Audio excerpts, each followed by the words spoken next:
Women ವರ್ಕರ್ಗೆ ಹೇಳೋದೇನೆಂದರೆ, ನಾವು health ಬಗ್ಗೆ ಜಾಸ್ತಿ ಗಮನ ಕೊಡಲ್ಲ. ಅದನ್ನು ನೀವು ಫಸ್ಟ್ ಪ್ರಯಾರಿಟಿ ಆಗಿ ಇಟ್ಕೋಬೇಕು. Because ಹೆಲ್ತನೇ important. ಹೆಲ್ತ್ ಸರಿ ಇಲ್ಲ ಅಂದರೆ ಇನ್ನೇನು ಸರಿ ಇಲ್ಲ. ಜೊತೆಗೆ ನೀವು ಕೆಲಸ ಮಾಡುವಂಥ ಜಾಗದಲ್ಲಿ ನಮ್ಮ ಡಿಗ್ನಿಫೈ ಆಗಿ ಕೆಲಸ ಮಾಡಿದರೆ ನಮ್ಗೆ ಯಾರು ಏನೂ ಹೇಳೋದಿಲ್ಲ. ಅಫ್ಕೋರ್ಸ್ ನಮ್ಮದು ಮೇಲ್ ಡಾಮಿನೆಂಟ್ ಸೊಸೈಟಿ,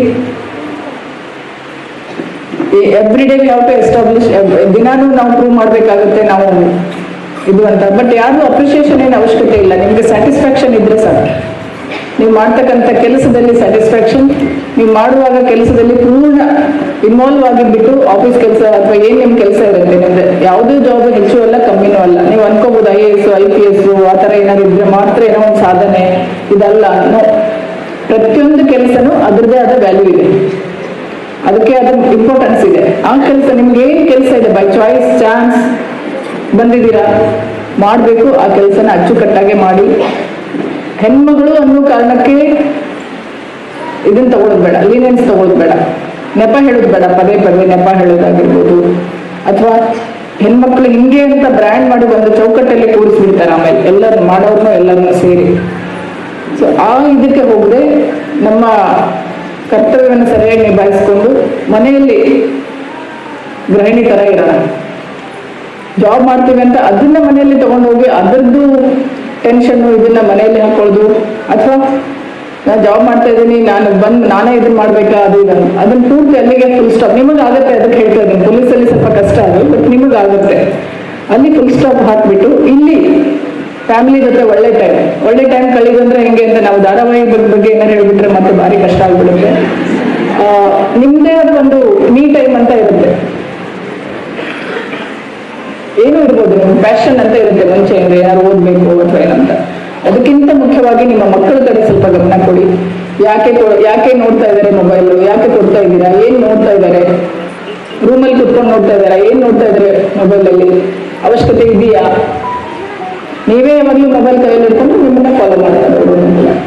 ಅದಕ್ಕೆ 6 to 9 ಮೇಡಮ್ ಮೋಸ್ಟ್ಲಿ ಎಲ್ಲ ಕಡೆ ಆಯ್ತು ಅನ್ಕೊಂತೀನಿ. Evening 6 to 9 no mobile no TV ಅಂತ ಒಂದು ಎಲ್ಲ ಕೆಲವೊಂದು ಕಡೆ ಡಂಗ್ರ ಕೂಡ ಸಾರಿಸಿದ್ರು. ಯಾಕೆಂದ್ರೆ ನಮ್ದು ಮಕ್ಕಳು ಚೆನ್ನಾಗಿ ಓದ್ಲಿ ಅಂತ. ಅದು ಮಕ್ಕಳಿಗಲ್ಲ, ಯಾರಿಗೆ? ಪೇರೆಂಟ್ಸ್ಗೆ. ಪೇರೆಂಟ್ಸ್ ಬಿಡ್ಲಿ ಮೊಬೈಲು ಟಿವಿ ಫಸ್ಟ್ ಅಂತ, ಆಮೇಲೆ ಮಕ್ಕಳು ಬಿಟ್ಟೇ ಬಿಡ್ತಾರೆ. ನಾವು ಹಿಡ್ಕೊಳ್ಳಿಲ್ಲ ಅಂದ್ರೆ ಅವರು ಹಿಡ್ಕೊಳ್ಳಲ್ಲ ಬೇಡ ಅಂತ ಹೇಳಿದ್ರೆ.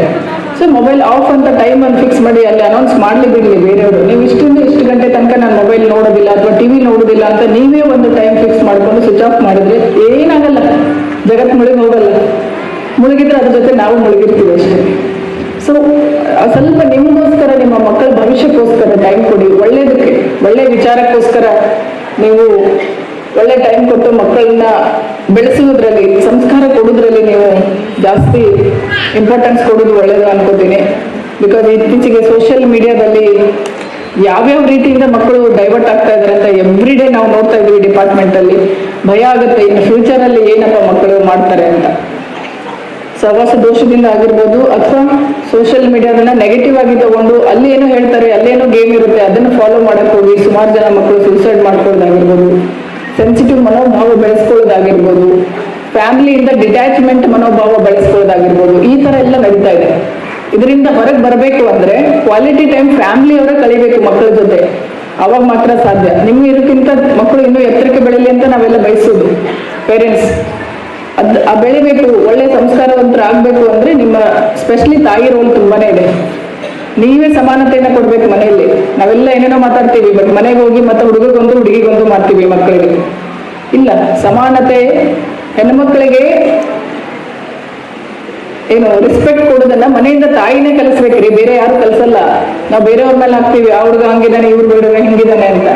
ಫಸ್ಟ್ ಅಕ್ಕ ತಂಗಿಗೆ, ತಾಯಿಗೆ, ರಿಲೇಷನ್ ಅಲ್ಲಿ ಇರ್ತಕ್ಕಂಥ ಹೆಣ್ಮಕ್ಳಿಗೆ ಅಥವಾ ಹಿರಿಯರಿಗೆ ಗೌರವ ಕೊಡೋದನ್ನ ನೀವು ಕಲಿಸಿ ಮನೆಯಲ್ಲಿ. ಅವ್ನು ಹೊರಗೆ ಹೋದಾಗೂ ಯಾವುದೇ ಹೆಣ್ಮಗುಗೂ ಕೊಡ್ತಾನೆ ಗೌರವನ. ಮನೆಯಲ್ಲೇ ಅವ್ನು ಹೆಂಗ್ ಬಿಡ್ತಾನೆ, ಆ ಹುಡುಗ ಎಷ್ಟೊತ್ತಿಗಾರು ಬರ್ಲಿ, ನೀನ್ ಹೋಗಂಗಿಲ್ಲ, ಅವ್ನ ಹುಡುಗ ಏನಾದ್ರು ಮಾಡ್ಲಿ, ನೀನ್ ಮಾಡಂಗಿಲ್ಲ ಅಂತ ನಿಮ್ ಬಾಯಿಂದ ಬಂದ್ರೆ ಅಲ್ಲಿಂದನೇ ಕೆಟ್ಟು ಅಂತ ಅರ್ಥ. ಸೊ ನಾವು ಸಮಾನತೆ ಅಂತ ಹೊರಗೆ ಹೋಗಿ ಭಾಷಣ ಮಾಡೋದಲ್ಲ. ಫಸ್ಟ್ ಮನೆಯಲ್ಲಿ ಸಮಾನತೆ ಇದೆಯಾ, ನಾವು ಸಮಾನತೆ ಕೊಡ್ತಾ ಇದೀವ ನಮ್ಮ ಮಕ್ಕಳಿಗೆ. ಕಿಚನ್ಗೆ ಯಾರನ್ನ ಕರಿತಾ ಇದೀವಿ ಹೆಲ್ಪಿಗೆ? ಯಾಕೆ ಕರಿಬಾರ್ದು ಹುಡುಗನ್ನ? ಎಲ್ಲಿದೆ ರೂಲು ಗಂಡ್ಮಕ್ಳು ಅಡುಗೆ ಮಾಡಬಾರ್ದು ಅಂತ? ಸೆಲ್ಫ್ ಡಿಪೆಂಡೆಂಟ್ ಆಗ್ಬೇಕು ಎಲ್ಲರೂ. ಅದೇ ಜಗಳ ಮುಂದೆ ಮಗಳಿಗೊಂದು ಮಾಡೋದು, ಸೊಸೆಗೊಂದು ಮಾಡೋದು. ಅಳಿಯ ಏನಾದ್ರು ಚೆನ್ನಾಗಿ ಮಗಳಿಗೆ ಹೆಲ್ಪ್ ಮಾಡಿದ್ರೆ ಭಾರಿ ಒಳ್ಳೆ ಸಿಕ್ಕನ್ ನನಗಂತ ಹೇಳೋದು. ಮಗ ಏನಾದ್ರು ಸೊಸೆಗೆ ಹೆಲ್ಪ್ ಮಾಡಕ್ ಹೋದ್ರೆ ನನ್ನ ಮಗ ಹೆಂಡತಿಯಿಂದನೇ ಸುತ್ತಾ ಇದ್ದಾನೆ, ಅಡುಗೆ ಮಾಡಕ್ ಹೋಗಿ ನನಗೊಂದು ಹೆಲ್ಪ್ ಮಾಡಿಲ್ಲ ಮದುವೆಗಿಂತ ಮುಂಚೆ ಅಂತ ಹೇಳೋದು. ಅಥವಾ ತಾಯಿ ಮತ್ತೆ ತಾಯಿಗೊಂಥರ ಅತ್ತೆಗೊಂಥರ. ಅಫ್ಕೋರ್ಸ್ ನಮ್ದು ಎಂಟೈರ್ ಕಲ್ಚರ್ ಚೇಂಜ್ ಆಗಿ ಇನ್ನೊಂದು ಮನೆಗೆ ಬಂದಿರ್ತೀವಿ ನಾವು.